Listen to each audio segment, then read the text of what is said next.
tout le monde, je pensais que l'on avait tout compris des anciennes civilisations. Jusqu'au jour où je découvris que de nombreuses zones d'ombre nous éblouissaient sur notre histoire et désemparaient nos archéologues.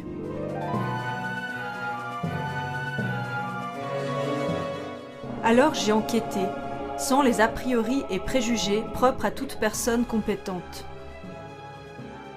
Je voulais juste comprendre ce qui manquait aux explications de nos historiens, mais je ne soupçonnais pas où allaient me mener mes conclusions.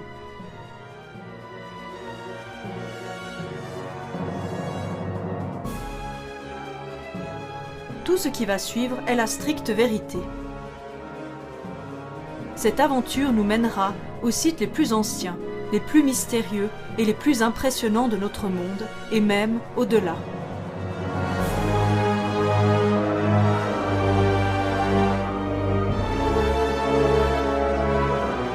Avant de nous positionner avec précision sur les théories modernes de nos archéologues, il semble judicieux de rappeler les prouesses propres à la construction de ces monuments.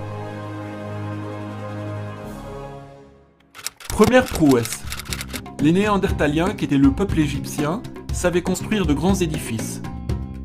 Les pyramides, par exemple, ne semblent pas pouvoir être reproduites avec nos outils de construction actuels, car il n'existe aucune pyramide moderne à l'envergure de celle de Khéops.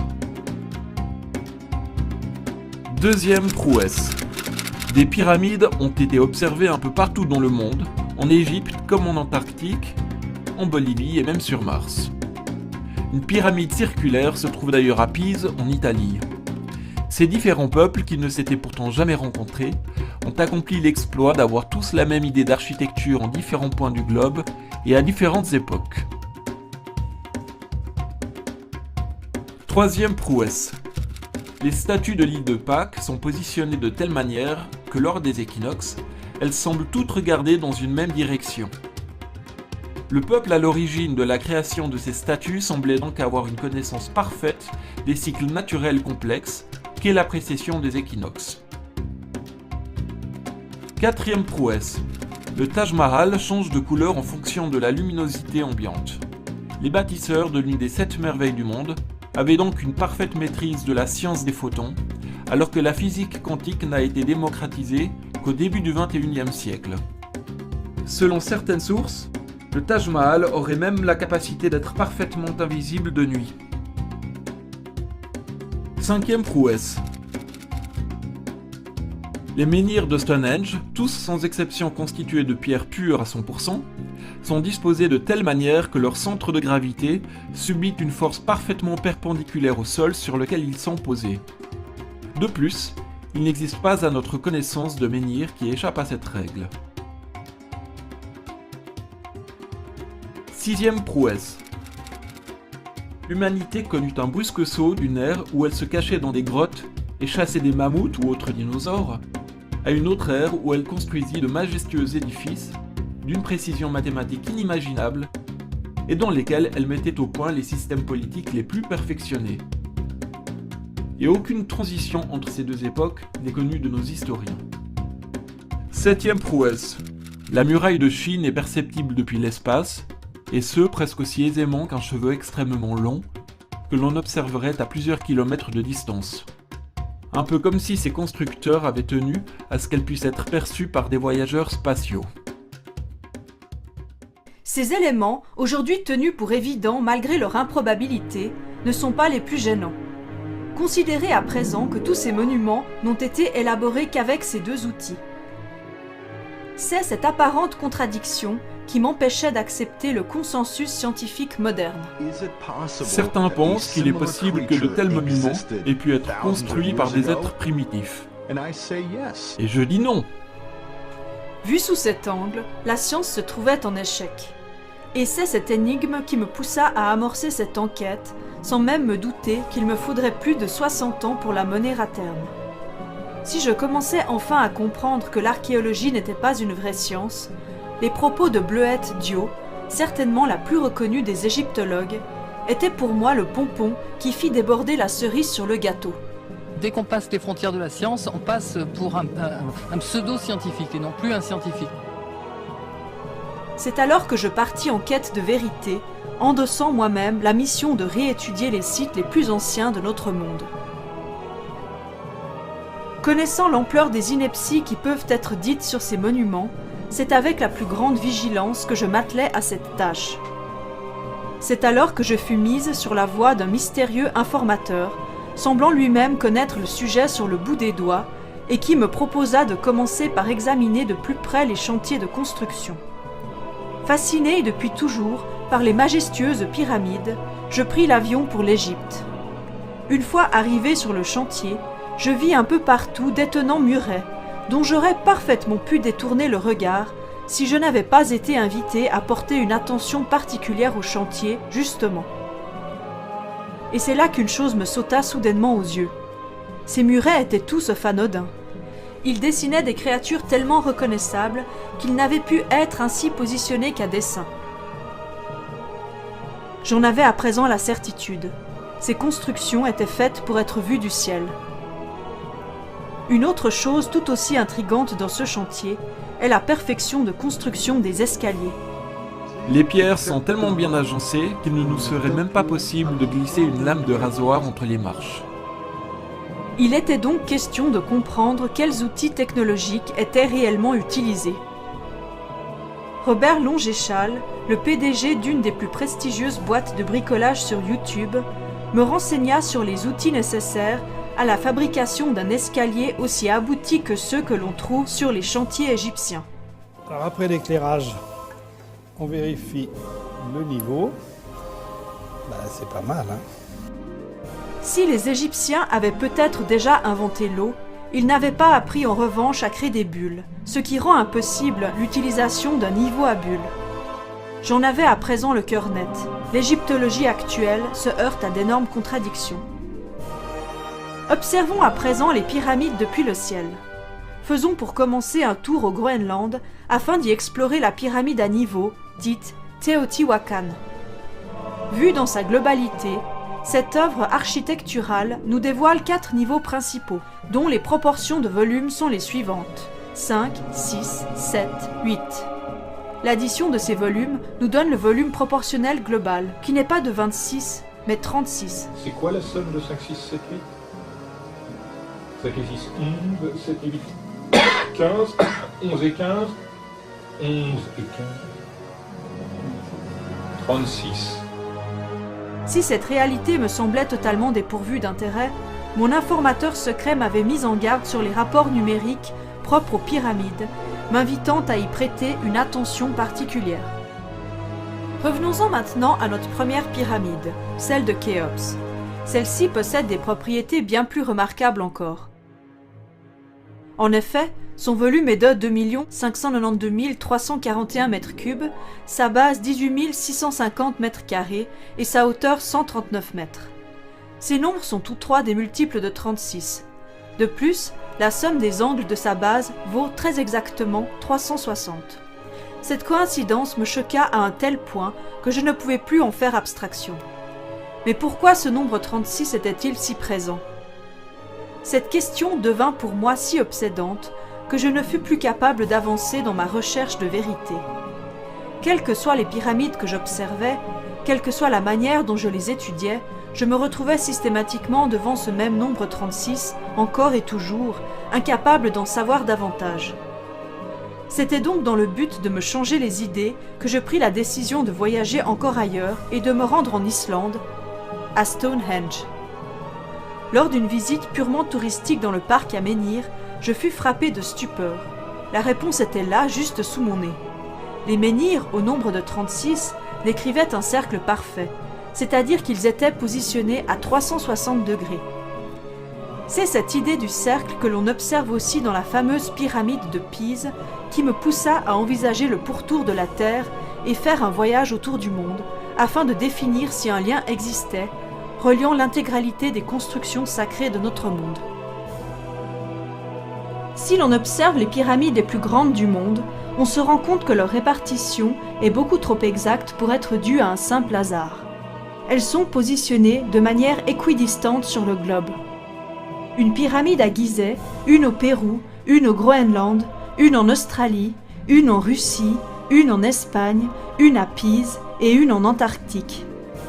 C'est alors que me revint en tête une théorie entendue il y a longtemps, qui m'avait pourtant fait sourire à l'époque. Et la Terre, elle aurait une forme cubique. Si l'existence des coins du monde était claire, il me restait encore à comprendre pourquoi ils furent ainsi créés, et de quelle manière. Pourquoi vouloir une Terre cubique ? Jacques Grimaud, malgré son savoir d'élu hérité directement de son grand-père, Parce que je bêtise ça avec des connaissances que vous ne possédez pas. n'était pas en mesure de m'aider à en savoir davantage. Une fois encore, il ne me restait plus qu'à me rabattre sur mon informateur secret. Lui seul pouvait m'aider à avancer. On ne connaît pas sa propre territorialité, c'est un crime. C'est une criminogénèse. La congolexicomatisation de loi dimanche. Congo processus à jurisconsultance. Aussitôt ce précieux conseil donné, je pris une fois encore l'avion afin de me rendre au Congo. Ne connaissant pas grand-chose à l'histoire, je me rendis dans le musée des mythologies. Après plusieurs heures de visite, un document attira toute mon attention. Un texte cunéiforme, décrivant la mythologie sumérienne, racontait des histoires dont il était impossible d'obtenir les sources, car cachées au grand public, à l'exception bien entendu des visiteurs de ce musée. Voici l'histoire racontée. Un jour, les dieux Anunnaki, venus de la planète Nibiru, vinrent sur Terre à bord de leurs vaisseaux spatiaux et rencontrèrent les habitants de la Terre, des Homo habilis. Ces dieux anthropomorphes, à tendance zoophile, furent tant excités par les Homo habilis qu'ils les manipulèrent génétiquement afin de les fertiliser et pouvoir procréer avec ces créatures. Les hybrides qui en résultèrent, humanité actuelle, furent utilisés comme esclaves. En effet, les dieux aimant bien la couleur brillante de l'or, se servirent des humains pour les placer dans des mines. C'est en tentant de se rebeller que les humains construisirent la tour de Babel à Pise, que les dieux Anunnaki menacèrent de faire tomber. Des informations précises étaient même données dans ce texte sur notre système solaire, reproduit d'ailleurs avec une troublante précision dans cette gravure. Selon ces textes, Nibiru, faisant partie de notre système solaire, a une orbite excentrée. C'est en s'approchant du Soleil, tous les 3600 ans, que Nibiru dégèle et que ses habitants se réveillent. Leur prochaine arrivée marquera, selon ce texte, l'asservissement total et définitif de l'espèce humaine. Je pense qu'une civilisation extraterrestre s'est installée sur Terre et nous a légèrement modifiés, on va dire. Voilà. Mais je ne suis pas la seule pensée, il y a beaucoup de gens qui le pensent. Le PDG de l'association virtuelle Pagans Libre Païens m'a d'ailleurs conforté dans cette position. Différentes civilisations anciennes ont existé et qu'elles sont toutes raccordées elles-mêmes sur ce réseau, ce qui nous souffle l'idée d'une civilisation mère qui aurait généré les autres. De plus, ces civilisations étaient scientifiquement avancées. L'idée d'une technologie extraterrestre était particulièrement pratique pour expliquer ce que personnellement je ne comprenais pas. En effet, on peut être incrédule face à la récurrence si systématique du nombre 36, dont l'ajout de 0 coïncide avec d'innombrables découvertes archéologiques. Pour ces divers peuples qui ne disposaient pas d'un système numérique décimal, c'est-à-dire des mathématiques à base 10, la multiplication par 10 ou par 100 devient alors très problématique. Mais une intervention extraterrestre, que l'on pourrait à souhait imaginer capable de prédire l'évolution de nos sciences, redonne une cohérence à cette étrangeté. Le savant Jacques Grimaud nous en donne la preuve. JT montre que la vitesse de la lumière était connue et qu'elle est inscrite dans les mesures en mètres de la Grande Pyramide. Ainsi, ces peuples si anciens avaient pu prédire l'arrivée du système métrique. Intéressons-nous à présent à la momie enterrée dans la pyramide de Khéops. À l'aide d'une demande d'accès à la momie du pharaon Khéops, je pus approcher son sarcophage et contempler de mes yeux son fameux crâne de cristal. Les égyptologues alors sur place m'informèrent aussitôt de la localisation des autres momies dont le crâne était également en cristal. Une dans le Taj Mahal, une dans la pyramide Teotihuacan, une au centre du parc de Stonehenge, une entre les Moai de l'île de Pâques, une dans la muraille de Chine, une sous la pyramide de Pise, une dans le parc Astérixme et une dans le Sacsayhuaman. Apparemment, il y en aurait encore 5 autres, non découvertes à l'heure actuelle. Justement, intéressons-nous à ces crânes. Selon ce que l'on raconte, ils auraient le pouvoir de nous révéler des connaissances ancestrales. Selon la légende, les crânes de cristal contiennent des images en 3 dimensions du passé, du présent et de l'avenir. Et certains les auraient aperçus. On commence à voir des images holographiques avec des extraterrestres, différents paysages, des lieux, des Mayas. Une vieille légende raconte que le jour où les 13 crânes de cristal existants dans le monde seront réunis, leur pouvoir se révélera au grand jour et ils transmettront un message crucial à toute l'humanité. Pour moi, cela faisait sens. L'humanité aurait donc à étudier tous les sites sacrés afin de trouver les crânes manquants et le message caché dans chacun des monuments en question se complétera d'un autre message encore plus important. C'est effectivement ce que j'avais entrepris avec mon voyage autour du monde. Dans mon analyse de ces pyramides, une nouvelle donnée était arrivée à mon oreille. Visiblement, les pierres étaient déplacées sous forme liquide, puis ensuite moulées directement sur place, ce qui facilitait considérablement leur transport. On verse le mélange de béton calcaire dans le moule et on le tasse avec un outil appelé une dame. Notre équipe produit rapidement un calcaire réaggloméré dur et dense. Cependant, les blocs de pierre étant tous de forme et de taille différentes les uns des autres, on comprend très vite qu'un moule avait été créé par bloc, ce qui rend le travail encore bien plus long et compliqué. Il n'y avait pas à dire, l'idée d'une technologie bien supérieure à la nôtre tombait vraiment à pic. Les Égyptiens n'avaient pas inventé la poudre à découper l'eau chaude, mais ils avaient bénéficié d'une aide non négligeable. Cette méthode semble pourtant encore aujourd'hui sujette à débat. Une autre version de l'égyptologie envisage l'art de faire léviter les blocs de pierre. L'archéologue Antoine Gigal, par exemple, nous explique que les Égyptiens savaient faire voler des objets dans les airs à l'aide d'aimants. Donc la statue devait flotter dans les airs suspendue par des aimants positionnés au plafond. Quoi qu'il en soit, face à la perfection et l'impossibilité de reproduire un tel monument, voici ce qu'en disent les archéologues officiels. Les Égyptiens n'allaient pas s'amuser à tailler en forme de cube régulier des millions et des millions de pierres, évidemment. Donc, au milieu, on comblait avec ce qu'on appelle du tout venant, des chutes de taille, des cailloux, de la pierre, du sable, n'importe quoi. Il n'y a pas de problème, on parviendrait à le faire tout aussi bien, même beaucoup mieux. Traduction. Les pyramides ne sont pas parfaites, et des extraterrestres auraient fait mieux. L'art de se remettre en question étant propre aux personnes qui ont tort, il me semblait parfaitement légitime de ne pas tenir compte de ces arguments. Comme il m'était difficile d'en savoir davantage sur les pyramides, j'entrepris de chercher les autres crânes de cristal. C'est donc en direction de la Grande Muraille de Chine que continue mon périple. Cette gigantesque frontière mesure 21 000 km, c'est-à-dire exactement 36 000 yards. Une fois encore, ce nombre 36. Ne sachant pas où se situait ce crâne, je commençais par rassembler autant d'informations que possible à son sujet. L'historien spécialisé en histoire du monde, Rock Sauquer, est on ne peut plus formel. Cette muraille est, selon la NASA, visible depuis l'espace. On se souvient que la NASA nous avait dit que la muraille était le seul monument que l'on pouvait voir depuis l'espace. Bien que n'ayant trouvé aucune trace d'un tel propos tenu par la NASA, je savais que je pouvais placer ma plus grande confiance en ce scientifique d'une renommée internationale.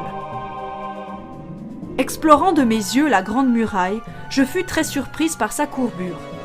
En réalité, elle dessinait avec une précision surprenante la fameuse courbe de Fibonacci.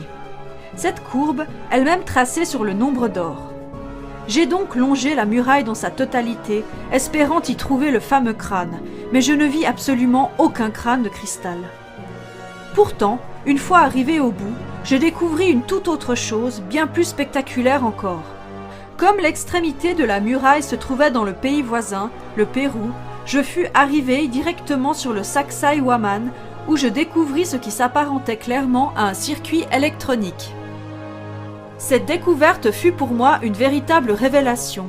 Une nouvelle optique d'interprétation de ces sites sacrés s'ouvrait alors à moi. La muraille de Chine m'était alors apparue comme un câble électrique m'ayant acheminé au cœur d'un ordinateur dont l'échelle était planétaire. Tous les sites sacrés seraient donc autant de pièces d'un gigantesque puzzle qu'il ne me restait qu'à assembler. Cherchant un point d'union entre tous ces peuples, j'eus l'idée de m'intéresser à l'Atlantide. Beaucoup considèrent aujourd'hui ce continent perdu comme ayant abrité le peuple à l'origine de tous les autres.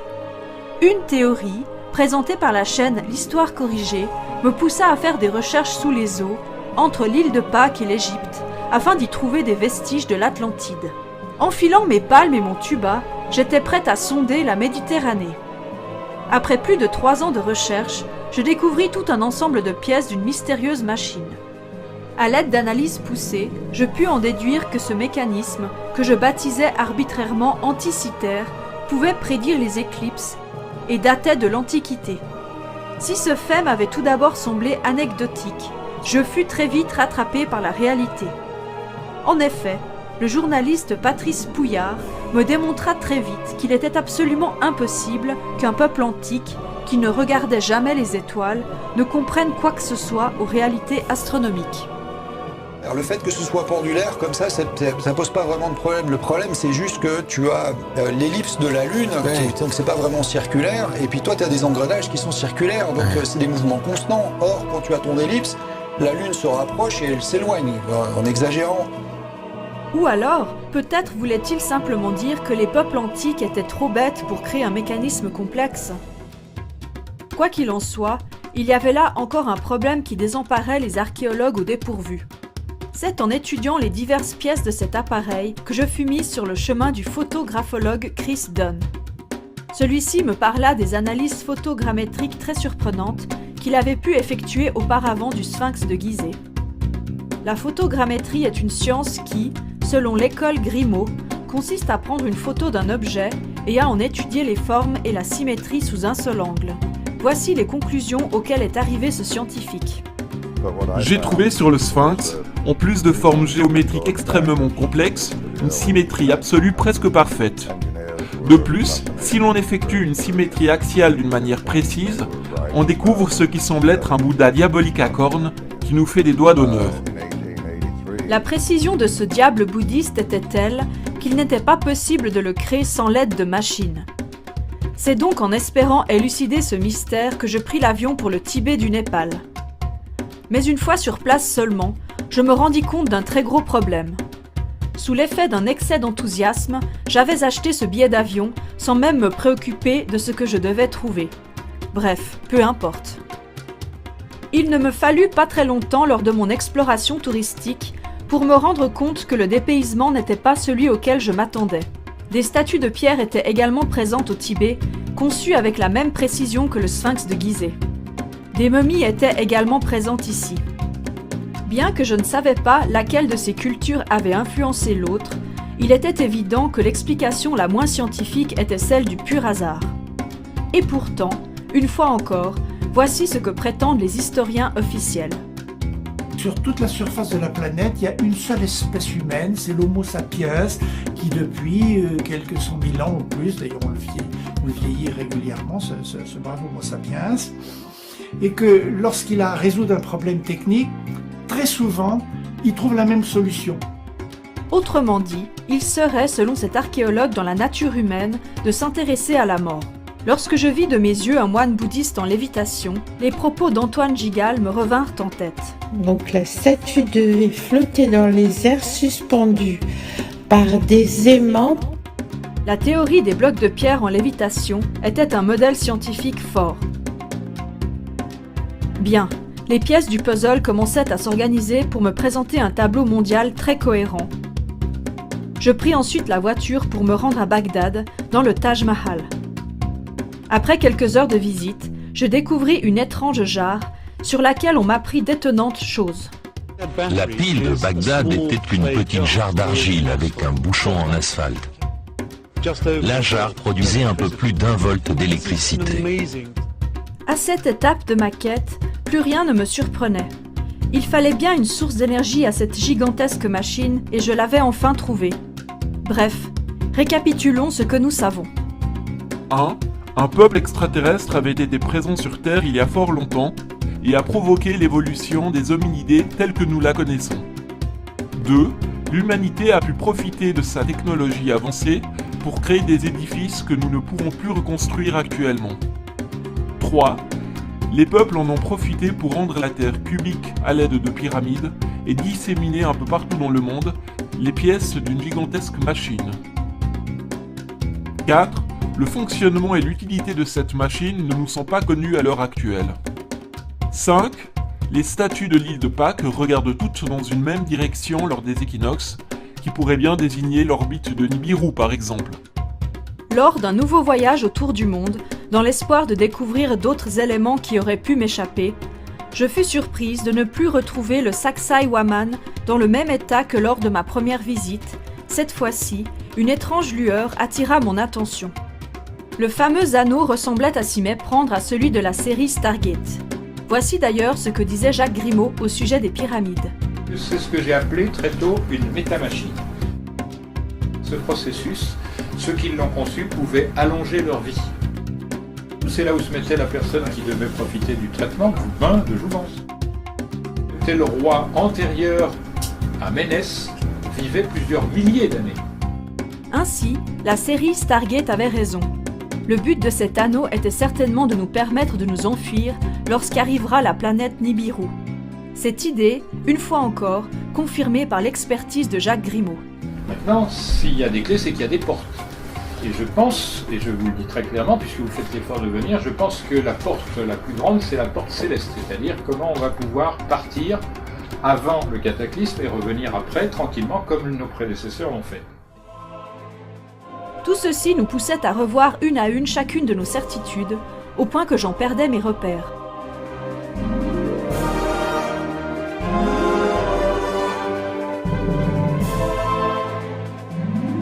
Allait-on enfin considérer toutes ces découvertes audacieuses, dont la prise en compte nous oblige à sortir des sentiers battus ?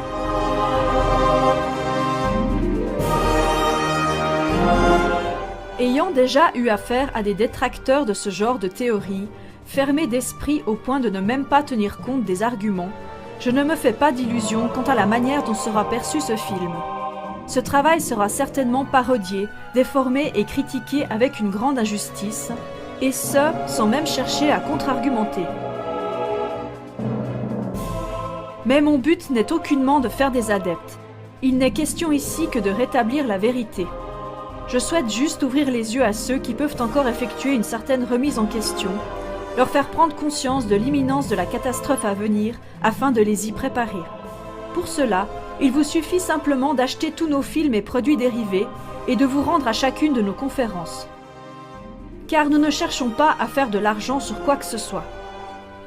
Il est vrai que les événements à venir peuvent s'avérer particulièrement effrayants, mais dans le doute, il est de notre devoir à tous de nous y intéresser. En effet, si les peuples anciens se sont donné la peine de nous laisser de tels messages, c'est certainement parce qu'il nous est possible de nous en sortir. Nous sommes peut-être au bord du gouffre, mais nous pouvons encore faire un grand pas en avant.